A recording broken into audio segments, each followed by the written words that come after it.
Oke, bismillahirrahmanirrahim. Assalamualaikum warahmatullahi wabarakatuh. Kami dari kelompok 8 dengan tema bayi tabung dan inseminasi buatan. Terdiri dari saya sendiri, Mr. Yusuf Niam dengan NIM belakang 079 dan mereka. Saya Auliani Saul Alifa dengan NIM 113. Dan saya Nur Latifa dengan NIM 060. Oke, baik teman-teman. Jadi untuk permulaan kita, ya ini di sini ada daftar isi, mulai dari pengertian, terus jenis-jenis, sejarah singkat, dan lain-lain. Oke, langsung saja kita mulai dari permulaan, yakni mukaddimah atau definisi. Jadi pada dasarnya inseminasi, istilah ini berasal dari bahasa Inggris yakni insemination, yang artinya adalah pembuahan dengan bantuan teknologi. Sedangkan dalam bahasa Arab, istilah ini disebut dengan at-talqih atau memadukan.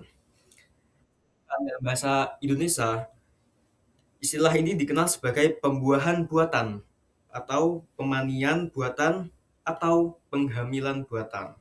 Kayak gitu teman-teman untuk definisi. Terus lanjut untuk ke jenis inseminasi. Jenis inseminasi itu ada dua, yakni inseminasi alamiah. Pembuatan terjadi melalui hubungan badan antara dua makhluk hidup. Ini disebut natural insemination. Terus yang kedua yakni inseminasi buatan, yakni pembuahan terjadi tanpa hubungan badan, baik pada hewan manusia. Ini disebut artificial insemination atau dalam bahasa Arab at-talqih as-sinai. Lanjut untuk sejarahnya. Jadi pada saat itu awal mula pada tahun 1784 seorang penemu yakni Spallanzani, bukan penemu, ya penemu. Pada saat itu dia berhasil mensuntikkan sel kepada pembuahan pada hewan. Dia berhasil dan pada saat itu terjadilah inspirasi hal ini dilakukan kepada manusia gitu.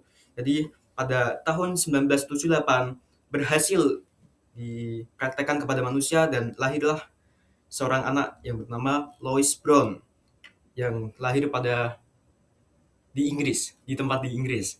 Terus adapun di Indonesia juga itu ada yang bernama Akmal 1987 dan Dimas 1988 menandai keberhasilan pada tingkat lokal.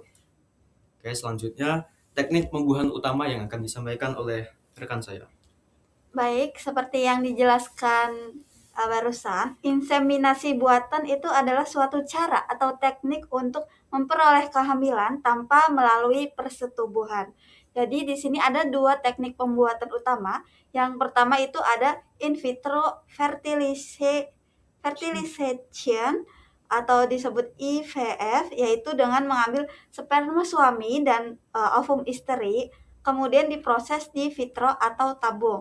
Dan setelah terjadi pembuahan, itu lalu ditransfer ke rahim wanita.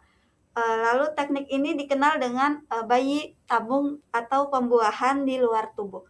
Yang kedua yaitu ada gamete intrafallopian tube atau GIVT, yaitu dengan cara mengambil sperma suami dan ovum istri, lalu di tuba fallopi. Benar. Yang kedua itu ada gamete intrafallopian tube atau GIF, yaitu dengan cara mengambil sperma suami dan ovum istri, lalu setelah itu dicampur dan ketika terjadi pembuahan itu segera dimasukkan ke dalam rahim sang istri atau disebutnya tuba fallopi.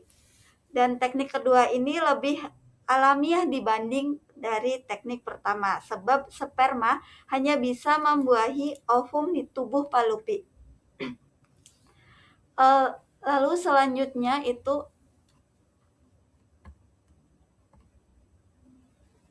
ada pengambilan ovum dan sperma. Di pengambilan bibit sel telur itu sel telur wanita itu ditempuh dengan dua cara. Yang pertama dengan laparoskopi dan USG. Dengan cara laparoskopi itu indung telur dipegang dengan penjepit, lalu dilakukan pengisapan. Lalu ada cairan folikel yang berisi sel telur itu diperiksa melalui mikroskop untuk ditemukan sel telur dengan cara USG. Lalu folikel yang tampak di layar itu ditusuk dengan jarum melalui vagina, kemudian dilakukan pengisapan folikel yang berisi sel telur sang suami seperti pengisapan di laparoskopi. Lalu pengeluaran sperma itu untuk pengambilan sperma laki-laki itu ditempuh dengan cara yang pertama itu ada istimna atau masturbasi. Yang kedua yaitu dengan ajel atau senggama terputus. Lalu yang ketiga itu dengan diisap dari testis. Lalu yang keempat dengan cara jima dengan memakai kondom. Lalu yang kelima itu sperma yang ditumpahkan ke dalam vagina yang disedot cepat itu dengan spuit namanya. Lalu cara yang keenam itu sperma mimpi malam. Dan dari keenam cara di atas itu cara yang dianggap paling baik adalah istimna. Karena yang dilakukan di rumah sakit itu sebagaimana yang sudah disponsori Universitas Indonesia itu cara yang paling gampang. Lalu ada hukum umumnya yaitu pada hewan. Secara umum pembiakan dan inseminasi buatan pada hewan adalah halal kecuali pada hewan yang jelas haram menurut teks syariah. Dan pendapat ulama itu memang berbeda tentang hewan mana yang halal atau haram. Namun pengembangbiakan pada hewan yang halal itu tetap diperbolehkan. Oke, selanjutnya saya akan menjelaskan tentang hukum inseminasi pada manusia. Nah, pertama kita menjelaskan dulu ada prinsip dasar. Yang pertama ada homolog atau dari suami istri. Hal ini dibolehkan jika sperma dan ovum berasal dari pasangan suami istri yang sah. Proses ini juga digunakan untuk mengatasi infertilitas jika ada kebutuhan atau keadaan darurat. Nah, hal ini memang sangat ditekankan untuk suami dan istri, tidak boleh dari luar yang bukan mahramnya, dalam arti suami istri. Oke, yang kedua adalah heterolog, dari donor. Hal ini dianggap haram karena disamakan dengan zina. Menurut mayoritas ulama, nasab anaknya juga tidak sah. Nah, jadi untuk inseminasi pada manusia ini kita juga memiliki yang namanya prinsip dasar di dalam agama Islam bahwasanya harus dari pasangan suami istri, tidak boleh dari donor yang memang bukan dari suami istri tersebut. Nah, yang kedua adalah dalil dan dampak ya. Inseminasi buatan ini maksudnya adalah bayi tabung ya teman-teman. Dalil dari Al-Quran dan hadis digunakan untuk menetapkan hukum. Prinsip dasarnya adalah segala sesuatu pada asalnya boleh. Ada juga kias pada penyerbukan kurma, serta kaidah fikih bahwa kebutuhan dapat membolehkan sesuatu yang semula makruh jika ada keadaan darurat. Dampak negatif donor antara lain percampuran nasab, masalah waris dan mahram, konflik keluarga, serta pertentangan dengan sunatullah. Jadi untuk kaitannya dengan inseminasi buatan ini ya, yang biasanya kita familiar dengan bayi tabung, sudah diterangkan dalam Islam bahwasanya dalil dan dampak hukumnya sudah jelas.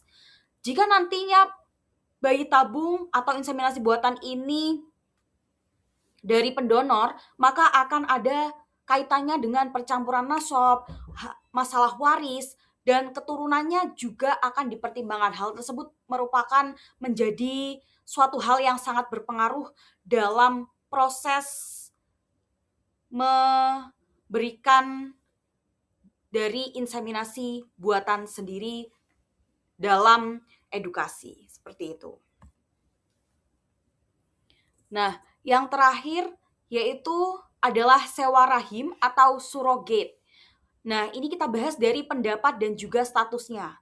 Mayoritas ulama mengharamkan sewa rahim terutama jika melibatkan pihak lain yang bukan pasangan sah. Dan juga ada dua praktik yang masih diperdebatkan. karenanya sel telur dan juga sperma dari pasangan yang sah. Lalu embrio ditanam ke rahim perempuan lain. Sebagian ulama juga membolehkan dengan syarat sangat ketat, tetapi mayoritas tetap menolak. Dan ini juga tergantung dari beberapa hal yang kita anut ya teman-teman, bahwasanya mungkin ada beberapa negara yang memperbolehkan dan ada negara yang tidak memperbolehkan. Kalau secara negara dan hukum nasional umumnya tidak mengizinkan inseminasi donor atau sewa rahim yang bertentangan dengan konstitusi dan UU perkawinan. Karena memang ini akan menjadi suatu hal yang sangat krusial dan juga perdebatan. Karenanya ini kan tidak menjadi salah satu yang sama, karena satu ini ya sperma dan yang pertama juga beda rahim dan lain sebagainya. Nah, itu sangat dipertentangkan. Dan juga ada resiko sosialnya yang dimana berpotensi membentuk suatu konflik keluarga ya, dan juga masalah nasab yang juga diperdebatkan, dan terganggunya emosional dalam diri kita ya, suami istri di rumah tangga itu juga akan terganggu. Nah, kalau dari perspektif hukum, itu hukum dalam Islam dan UU perkawinan memberi batas yang ketat pada donor dan sewa rahim. Jadi memang sudah jelas bahwasanya untuk sewa rahim ini surrogate, apalagi tentang inseminasi buatan juga, bahwasanya tidak hanya Islam tetapi hukum nasional juga sudah menetapkan bagaimana hal-hal tersebut ini terjadi begitu. Dan yang terakhir ada kesimpulan atau ringkasan dari poin-poin PPT kita pada sore hari ini. Kami kembalikan ke moderator. Oke, baik teman-teman. Jadi dari penjelasan dari saya, rekan-rekan saya tadi bisa diambil kesimpulan, yakni definisi insemination buatan merujuk pada pembuahan yang terjadi tanpa proses senggama langsung, baik pada manusia maupun hewan dengan berbagai metode teknologi.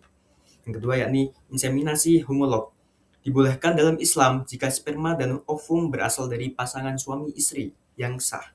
Dilakukan untuk mengatasi infertilitas dan dalam kondisi darurat serta sesuai prosedur syariah. Yang ketiga yakni inseminasi heterolog dan donor diharamkan secara tegas karena melibatkan pihak ketiga donor yang berpotensi merusak nasab dan menyamai perbuatan zina. Yang terakhir yakni sewa rahim atau surogasi. Mayoritas ulama mengharamkan praktek ini, terutama jika melibatkan unsur pihak asing atau menimbulkan masalah nasab, warisan, dan konflik keluarga. Maka dari itu teman-teman, mungkin semisal dari teman-teman ada pertanyaan atau tambahan bisa ditambah di kolom komentar, oke? Oke, baik. Terima kasih untuk teman-teman semuanya. Kami dari kelompok 8 cukup sekian. Wassalamualaikum warahmatullahi wabarakatuh.